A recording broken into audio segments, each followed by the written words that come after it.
Andi makuru atugezeho muri aka kanya aravuga yuko perezida w'Uburusiya yaburiye ibihugu byo mu burengerazuba bw'isi ko bigomba kwitonda mu guha Ukraine ubwizigame bw'Uburusiya bwafatiriwe ngo bukoreshwe mu gusana icyo gihugu.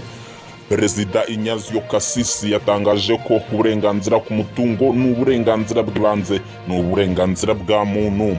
Ni igisubizo yahaye abanyamakuru kuri uyu wa kabiri nyuma y'inama yahuzaga ibihugu bitandukanye haganirwa ku buryo bwo gufasha Ukraine kongera kwiyubaka nyuma y'intambara n'Uburusiya.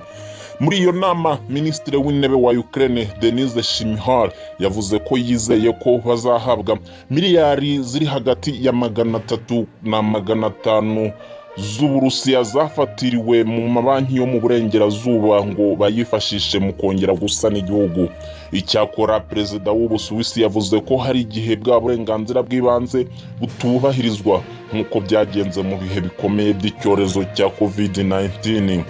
Gusa tugomba gushyiraho amategeko yishingikirizwa mbere yo kubikora. Ubusuwisi bwonyine bufite miliyari 6 z'amadolari mu mitungo y'Uburusiya bwafatiriye.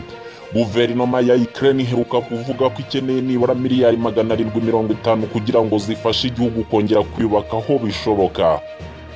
Amakuru mashya TV. Kanda handitse subscribe niba utarabikora, uraduteye inkunga yo kujya tukugezaho amakuru mashya buri gihe.